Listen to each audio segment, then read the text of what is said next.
میرے اللہ نے حکم ارشاد فرمایا انہو، لوگوں یاد رکھنا کہ بے شک یہ جو قرآن ہے جو عظمتوں اور شانوں والا ہے، فرمایا لا قول، یہ تو بات ہے رسول، رسول کی، رسول بھی وہ کریم جو بڑی عزت اور بڑی عظمت والا ہے۔ فرمایا وہ جو عزت والا رسول ہے، فرمایا یہ کلام، یہ قرآن، فرمایا اسی کا پڑھا ہوا کلام ہے، اسی کی بات ہے۔ اور اس رسول سے مراد اس مقام پر، کیونکہ رسول حضرت آدم علیہ السلام سے لے کر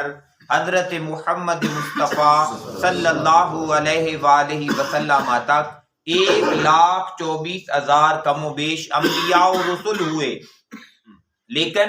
رسول کا بیسک بنیادی معنی ہے پیغام پہنچانے والا۔ تو کیونکہ کلام قرآن اللہ تبارک و تعالیٰ کا ہے، اور وہ کلام لے کر آنے والا اور مصطفیٰ کریم صلی اللہ علیہ وآلہ وسلم کے سامنے پڑھنے والا حضرت جبرائیل امین ہے، تو اس مقام پہ حضرت جبرائیل امین کو ان شانوں اور عظمتوں کے ساتھ نوازا جا رہا ہے کہ میرے اللہ نے ارشاد فرمایا کریم کہ وہ جبرائیل جو مصطفیٰ کا خادم ہو گیا ہے، فرمایا میں اللہ کے نزدیک وہ بڑی عزتوں والا ہو گیا ہے، وہ بڑی عزت والا ہے۔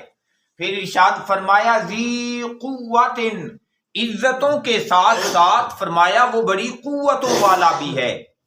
ایسی قوتوں والا ہے کہ فرمایا وہ عرش عظیم کے پاس اس کا ٹھکانہ ہے۔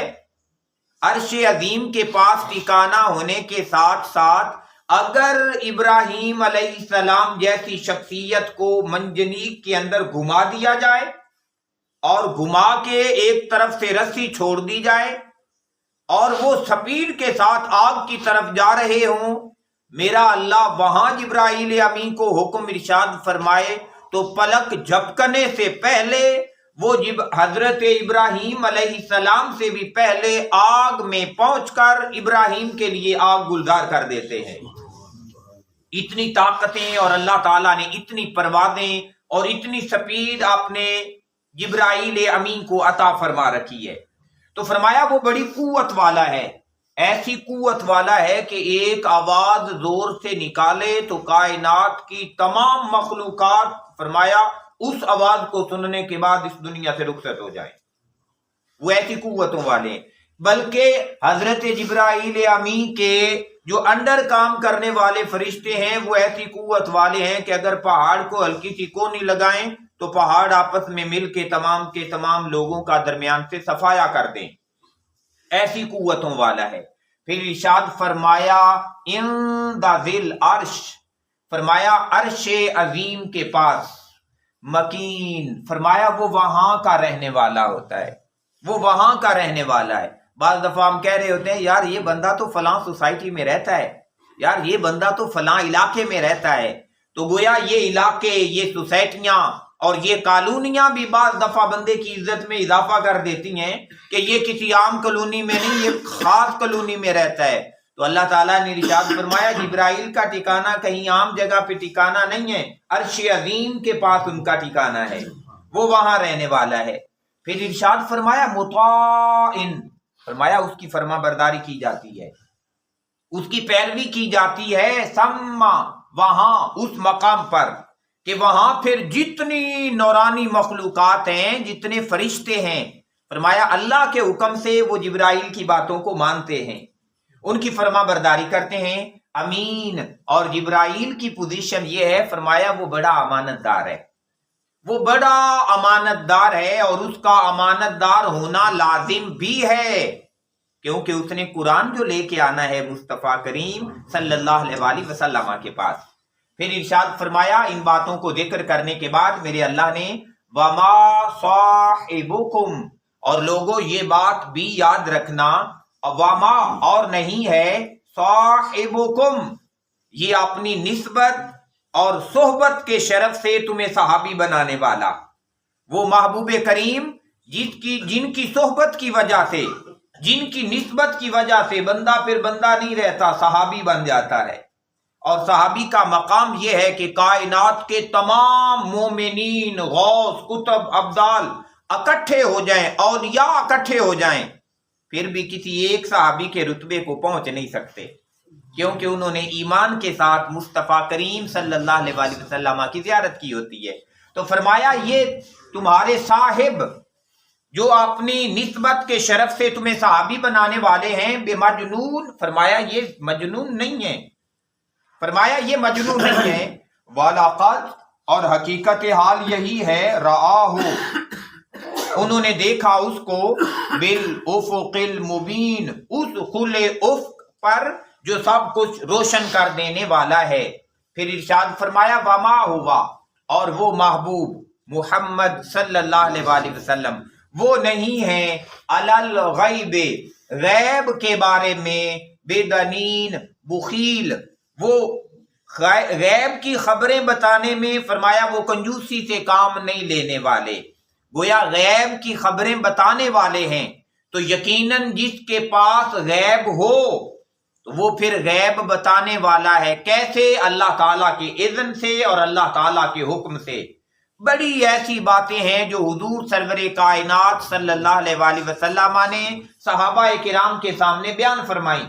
یہاں تک کہ ایک دفعہ آقا علیہ الصلوۃ والسلام نے ہاتھ مبارک اوپر فرمایا، پھر اسے پیچھے کیا، صحابہ نے پوچھا حضور کیا تھا؟ فرمایا جنت سامنے تھی، من چاہا وہاں سے انگور توڑ کے لے آؤ، تو یہ غیب تھا۔ پھر آقا علیہ الصلوۃ والسلام نے معراج کے حوالہ سے جتنی باتیں بیان کی، جنت کے واقعات بیان کیے، دوزخ کے واقعات بیان کیے، تو یہ تمام تر غیب تھا،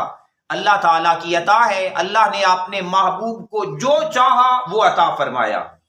اور جو اللہ تعالیٰ نے حکم ارشاد فرمایا اتنا کچھ اللہ کے نبی نے اپنی امتوں، اپنے صحابہ کو بھی بیان فرما دیا،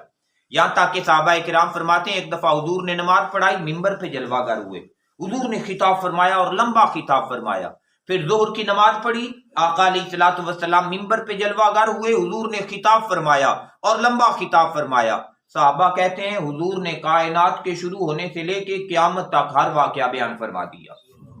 ہم میں سے جو جتنا ذہن شعور رکھتا تھا فرمایا اس نے اتنا یاد رکھ لیا، جس سے جتنا بھول گیا وہ اتنا بھول گیا۔ تو یہ اللہ تعالیٰ کی عطا ہے جو اس نے اپنے محبوب کو عطا کیا، اور فرمایا یہ محبوب تمہیں غیب کی خبریں بتانے میں بخل اور کنجوسی سے کام نہیں لیتے۔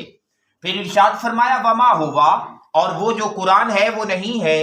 بے قول شیطان، شیطان کا قول، رجیم، وہ شیطان جو مردود ہو چکا ہے، اس مردود کا کلام یہ نہیں ہے۔ تو جب یہ تمام تر باتیں کھول کھول کے بیان کی جاتی ہیں تو میرا اللہ ارشاد فرما رہا ہے فَأَيْنَ تَذْهَبُونَ، اے لوگو پھر تم کہاں جا رہے ہو، تمہارا ٹھکانہ کیا ہے، تمہاری سوچ کیا ہے، تمہارا خیال کیا ہے؟ جب قرآن کو لے کے آنے والا اتنی عظمتوں اور شانوں والا ہو گیا، قرآن جس کے اوپر نازل ہوا ہے وہ تمام نبیوں کا سردار نبی ہے، اور جس امت کو عطا کیا گیا ہے وہ امت تمام امتوں سے زیادہ عزت اور شان والی امت ہو گئی ہے۔ اب فرمایا تم عزت والا نبی بھی تمہارے پاس ہے، عظمت والا قرآن بھی تمہارے پاس ہے، اللہ کی توحید کو بھی تم ماننے والے ہو، لیکن پھر اتنے گھٹیا کیوں ہوتے جا رہے ہو، پھر اپنے مقام سے نیچے گرتے کیوں جا رہے ہو، پھر تمہاری حیوانیت تم پر غالب کیوں آتی جا رہی ہے؟ جب اتنی عظمتیں اکٹھی ہو کے تمہارے پاس آ گئی ہیں تو تم بھی تو کوئی عظمت والا کام کر کے دکھاؤ، جس سے پتا چلے کہ یہ اللہ کے بندے ہیں، جس سے پتا چلے کہ یہ رسول کے امتی ہیں، جس سے پتا چلے کہ یہ بھی قرآن کو ماننے والے ہیں، کیونکہ جو قرآن کے ماننے والا ہوتا ہے، قرآن تو ایسا کلام ہے کہ بندے کے کردار کو نکھار دیتا ہے۔ گویا اللہ تعالیٰ پوچھ رہا ہے فَأَيْنَ تَذْهَبُونَ، جب قرآن کردار نکھار دیتا ہے تو تمہارا کردار اتنا گندا کیوں ہوتا جا رہا ہے؟ جب نبی کی نسبتیں جو ہیں وہ بندے کو اونچا مقام دے دیتی ہیں کہ کی محمد سے وفا تو نے تو ہم تیرے ہیں، محمد کا وفادار ہو جانے سے اللہ بندے کا ہو جاتا ہے، لیکن آج ایسا کیوں لگتا ہے کہ اللہ نے امت کو چھوڑ دیا ہے؟ کہیں ایسا تو نہیں کہ تم نے نبی کے دامن کو چھوڑ دیا ہے، کہیں ایسا تو نہیں کہ تم نے قرآن کی نسبت کو چھوڑ دیا ہے، کہیں ایسا تو نہیں کہ تمہیں اللہ کا حیا ہی باقی نہیں رہا، جس کی وجہ سے اس دنیا میں ذلت اور رسوائی تمہارا مقدر بنی گئی ہے؟ اور اگر ایسا ہو گیا ہے تو پھر میرا اللہ ارشاد فرما رہا ہے فَأَيْنَ تَذْهَبُونَ، او لوگو تم کہاں جا رہے ہو؟ جانے کا راستہ تو یہ تھا کہ میرے محبوب کے پیچھے لگتے، جانے کا راستہ تو یہ تھا کہ قرآن کو امام بنا لیتے۔ فرمایا جانے کا راستہ تو یہ تھا کہ اللہ تعالیٰ کی طرف نکلتے اور کائنات کی تمام طاقتوں سے تم غافل ہو جاتے، انہیں پس پشت ڈال دیتے۔ لیکن پتہ نہیں کیا ہو گیا ہے، چھوٹے چھوٹے معاملات میں تم نے دنیا کو آگے رکھا ہے اور اللہ اور اس کے رسول کو پیچھے کر دیا۔ تو فرمایا فَأَيْنَ تَذْهَبُونَ، جا کہاں رہے ہو؟ اللہ تعالیٰ پوچھ رہے ہیں اس بات کو۔ پھر ارشاد فرمایا ان ہوا، کیا تم یہ بات جانتے نہیں ہیں کہ نہیں ہے وہ اللہ مگر یہ کہ ذکرن، نصیحت ہی تو ہے، للعالمین، جہان والوں کے لیے۔ فرمایا قیامت تک آنے والے ہر بندے کے لیے قرآن نصیحت ہی تو ہے۔ تو فرمایا آج نصیحت حاصل کرو اس سے، قرآن کو امام جانو اور قرآن سے نصیحت لے کے اپنے آپ کو سیدھا کرو، اپنے معاملات کو سیدھا کرو، اخلاق اور کردار کو سیدھا کرو۔ پھر ارشاد فرمایا یہ نصیحت تو ہے لیکن لمن شاء، اس بندے کے لیے ہے، منکم، تم میں سے، ان یستقیم، جو اپنے آپ کو سیدھا کرنا چاہے۔ خدا نے آج تک اس قوم کی حالت نہیں بدلی، نہ ہو خود جس کو خیال اپنی حالت کے بدلنے کا۔ فرمایا یہ نصیحت ہے، یہ تمام تر سامان ہدایت ہے، لیکن اس کے لیے ہے جو خود اپنے آپ کو سیدھا کرنا چاہتا ہے۔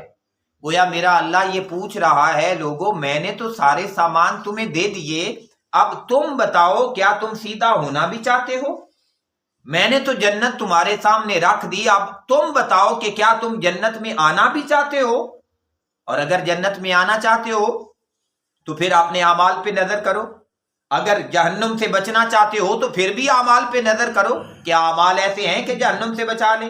کیا اعمال ایسے ہیں کہ جنت میں لے کے چلے جائیں؟ فرمایا یہ سامان میں نے اس بندے کے لیے رکھ دیا ہے جو اپنے آپ کو سیدھا کرنا چاہے۔ پھر ارشاد فرمایا میرے اللہ نے وما تشاءون، تم کیا چاہو گے؟ تم کیا چاہو گے؟ اللہ، مگر یہ کہ ان یشاء اللہ، چاہت تو وہی ہے جو اللہ کی چاہت ہے، جو اللہ چاہے۔ فرمایا حقیقت میں وہی چاہت ہے، وہی چیز ہے کہ جس کو چاہا جانا چاہیے۔ گویا پتہ یہ چلا وہ جو ایک حدیث قدسی ہے جو اللہ تعالیٰ نے ارشاد فرمایا بندے ایک تیری چاہت بھی ہے اور ایک میں اللہ کی چاہت بھی ہے، اگر تو اپنی چاہتیں فرمایا میری چاہت کے تابع کر دے، اگر اپنی مرضیاں میری مرضی کے تابع کر دے، اگر اپنے حکم احکام میرے احکام کے تابع کر دے، فرمایا میں تمہیں دنیا میں بھی عزتیں عطا کروں گا، تمہیں آخرت میں بھی عزتیں عطا کروں گا۔ ہمارا پرابلم یہ ہو گیا ہے کہ ہم زندگی اپنی مرضی کی گزارنا چاہتے ہیں اور جانا جنت میں چاہتے ہیں۔ پیارے بھائیو، مرضی کی زندگی گزار کے جنت نہیں ملے گی۔ جنت میں جانا ہے تو اپنی زندگی کو اللہ کے حکم کے تابع کرنا ہوگا، جنت میں جانا ہے تو اپنی زندگی کو اللہ کے محبوب کی سنت کے تابع کرنا ہوگا، جنت میں جانا ہے تو وہ تمام ہستیاں جنہوں نے دنیا قربان کر دی اور اللہ کی نسبتوں کا حیا رکھا اور انہیں محفوظ کر لیا، یہاں تک کہ کربلا کا میدان سب سے بڑا پیغام ہے ہمارے لیے۔ کیا بچایا امام علی مقام امام حسین علیہ السلام نے؟ وہ ایک سجدہ، لیکن دیکھیں اس ایک سجدے نے کتنا عظیم اور کتنا اونچا کر دیا ہے۔ تو گویا فرمایا یہ جا رہا ہے بندے چاہت وہی ہے جو اللہ کی چاہت ہے، اس وجہ سے اپنی چاہت کو اللہ کی چاہت کے تابع کر دے۔ پھر ارشاد فرمایا وہ اللہ رب العالمین جو تمام جہانوں کا پالنے والا ہے۔ فرمایا اگر تو اپنی چاہت اس کے تابع کر دے گا نا تو وہ اللہ جب تمام جہانوں کو پال رہا ہے تو کیا تجھے بھول جائے گا؟ وہ تجھے بھولے گا نہیں، تجھے دنیا میں بھی عزتیں دے گا اور آخرت میں بھی عزتیں دے گا۔ اللہ تبارک و تعالیٰ سے دعا ہے کہ میرا اللہ ہمیں من مانیوں سے بچا کر اپنی مرضی کے مطابق اپنی رضا والی زندگی گزارنے کی توفیق عطا فرمائے۔